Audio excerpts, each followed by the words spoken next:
अन्तर्राष्ट्रिय चलखेल महानगरपालिकामा कति थियो भन्ने तपाईँ इमेजिन पनि गर्न सक्नुहुन्छ। तपाईँ नेपाली जनताका माझमा भन्न सक्नुहुन्छ म अन्तर्राष्ट्रिय चलखेलमा कहिले जीवनमा किन भन्न सक्नुहुन्छ? फोहोर व्यवस्थापनमै विदेशी चलखेल यति थियो कि प्रधानमन्त्रीले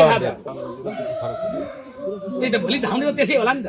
धाइले त 4 वर्ष धाइएन होइन अब होइन राष्ट्रिय सरकार बनाउने बेलामा त त्यो अवस्था आउन सक्छ नि त। प्रधानमन्त्री त्यो बेलाको नीति के छ? प्रधानमन्त्री भन्दा के कुरामा कमी थियो राजधानी निर्माणमा भन्नु त। त्यो त कमी थिएन। मैले भन्न खोजेको र भोलि त्यो अन्तर्राष्ट्रिय चलखेल बढ्न थाल्छ। अन्तर्राष्ट्रिय चलखेल महानगरपालिकामा कति थियो भन्ने तपाईँ इमेजिन पनि गर्न सक्नुहुन्छ। तपाईँ नेपाली जनताका माझमा भन्न सक्नुहुन्छ म अन्तर्राष्ट्रिय चलखेलमा कहिले जीवनमा किन भन्न सक्नुहुन्छ? त्यही त हामी नेपाली जनताका सामु भन्न सक्नुहुन्छ, प्रतिबद्ध हुन्छ। उदाहरणको रूपमा फोहोर व्यवस्थापनमै विदेशी चलखेल यति थियो कि प्रधानमन्त्रीले त्यो हामीलाई थाहा छ। त्यो हामीलाई थाहा छ। जस्तै तपाईँले काठमाडौँमा ड्रोजर चलाउनु भयो सुकुम्बासी बस्तीमा।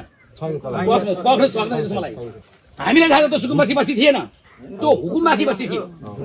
तमाम नेपालीहरूले पहाडी के अरे आफ्नो जेता जिल्ला छोडेर गएर काठमाडौँ एउटा घडेरी बनाएर बस्न खान पाए त हुन्थ्यो कि भन्ने हुकुमबासीहरू थिए। जुन हुकुमबासी दलद्वारा सञ्चालित थिए हामीलाई थाहा छ।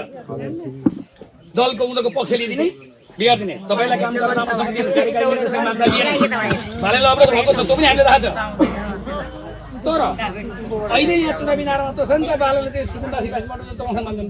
यहाँका 35 40 वर्षदेखि सुकुम्बासीले हातमा धनी पूर्जा पाएका छैन। तपाईँ त्यो धनी पूर्जा दिनका लागि चुनावी नारा मात्रै बनाउनुहुन्छ कि भोलि गएपछि तपाईँको क्षेत्रमा आएर विजय हुनु पनि धनी पूर्जा कति समयमा दिलाउन सक्नुहुन्छ?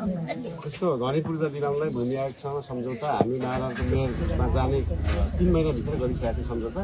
तर सरकार 3 दिन 6 महिनामा चेन्ज गरेर गर्न सकेन।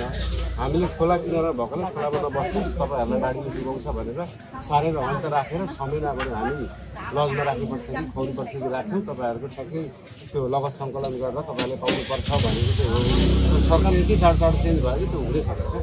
सरकार स्थायी भयो भने होला कि तपाईँले खोलाबाट